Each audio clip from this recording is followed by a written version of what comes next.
Look at that display. That's a 100 megahertz waveform with 1,000 hertz AM modulation. And as I vary the modulation percentage, you can see very clearly how it changes on the scope. Look how steady it is. This is great stuff. Pretty nice, huh? It wasn't always this way. Digital scopes have been common for the last decade or so. Before that, they all used CRTs for their display, and before that, they were all vacuum tube based. Hi, I'm Jack Gansel, and welcome to the Embedded Muse video blog, which is a companion to my free online Embedded Muse e-newsletter. Today, we're going to take a look back in history at the way scopes used to be.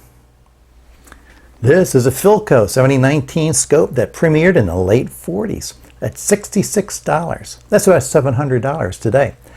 For that price, you can get a low-end digital Tektronix that's 100, maybe even 1,000 times better than this. Let's take a little deeper look. So here's a Philco with the side removed, so you get an idea of what's inside the beast. You can see these vacuum tubes. If you've never worked with vacuum tubes, you should know that you never stick your fingers in there because there's several hundred volts and it can give you quite a zap. This beautiful, huge 2-inch CRT is showing a sine wave. We'll get into why it looks so strange in a little bit.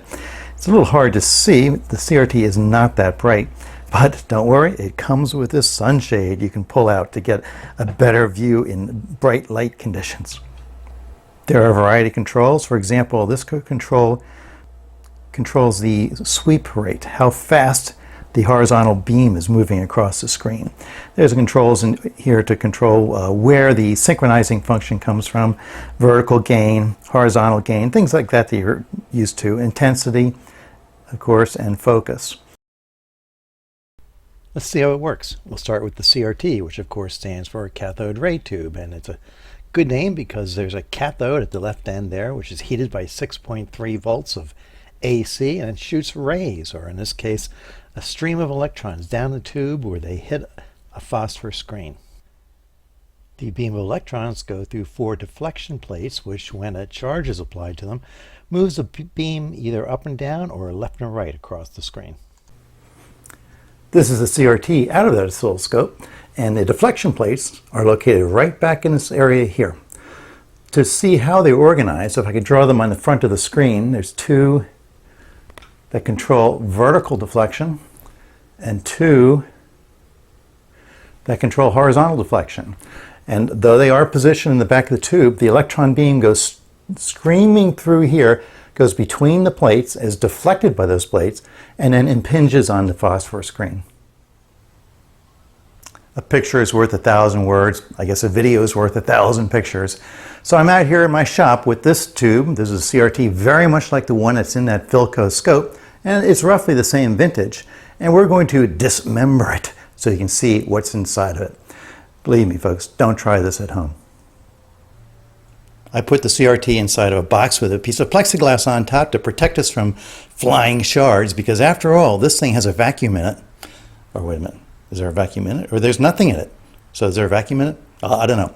But there's certainly nothing in it, and they did draw a vacuum, and things are likely to get a bit exciting.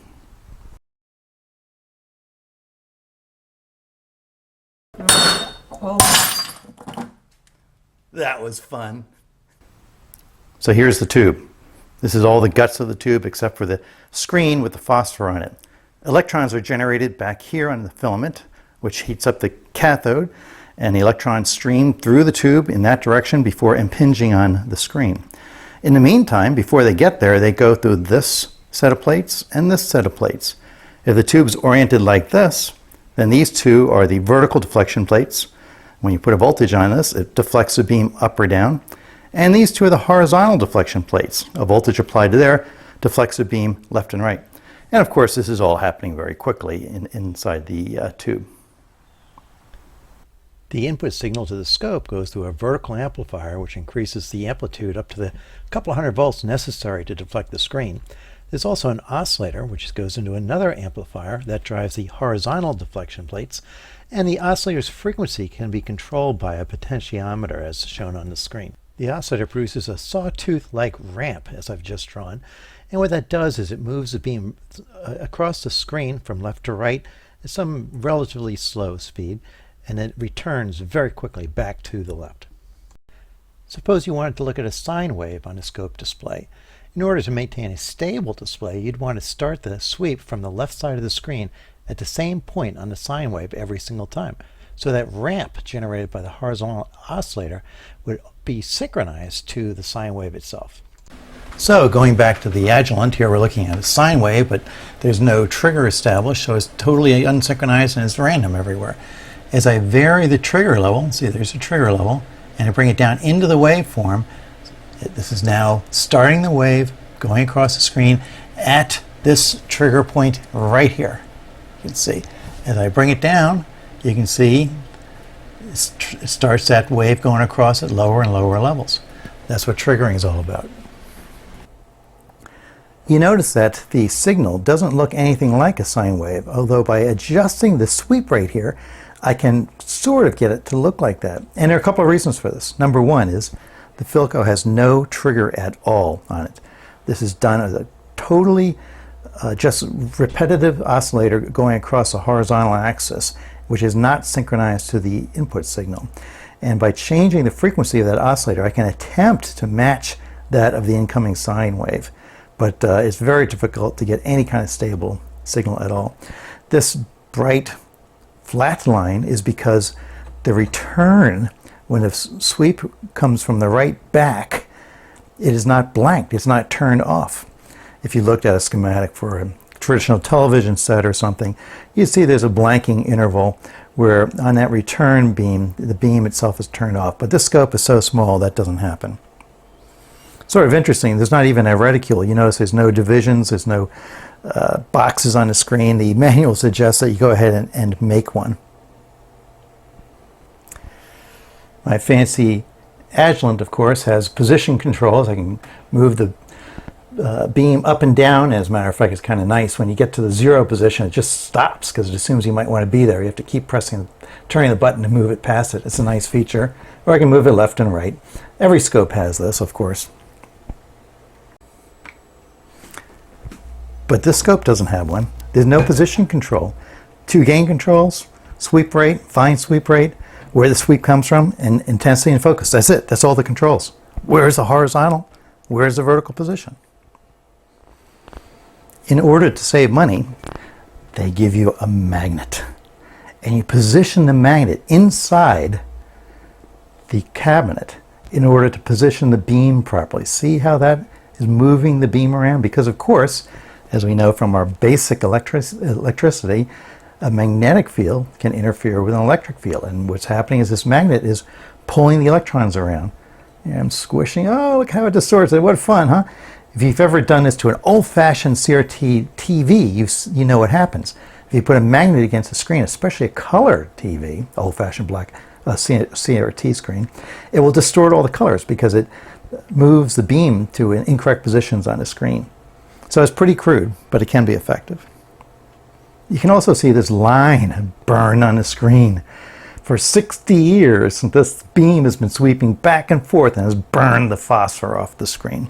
That was always a problem with CRTs in the bad old days. This is a complete schematic of the scope. Astonishingly, it only has 4 tubes, and one of those is, of course, the CRT itself. Another is just a rectifier in the power supply.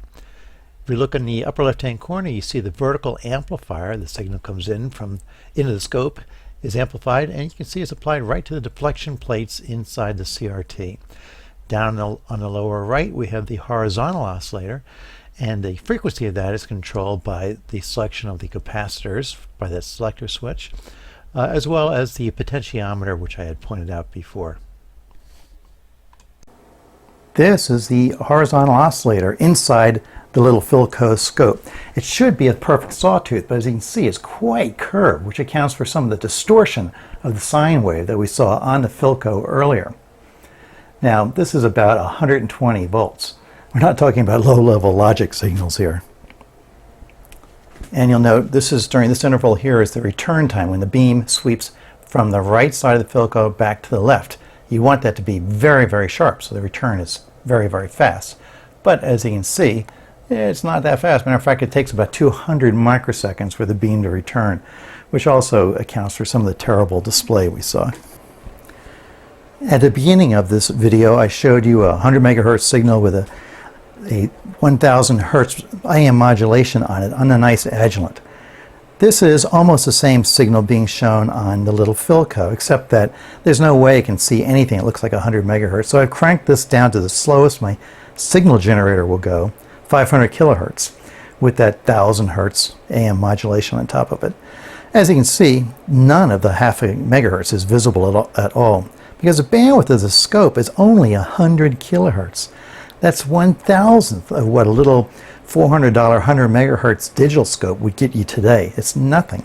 And as you can see, it's very difficult to synchronize the signal unless we are constantly tuning this thing here. And because of that rounded ramp that we saw on the other scope, the spacing between those signals is not constant as it really should be. So it can't really display those signals that are so important to us today. We've come a really long way, and I, for one, would not want to go back. And so that's how oscilloscopes were back in the olden days.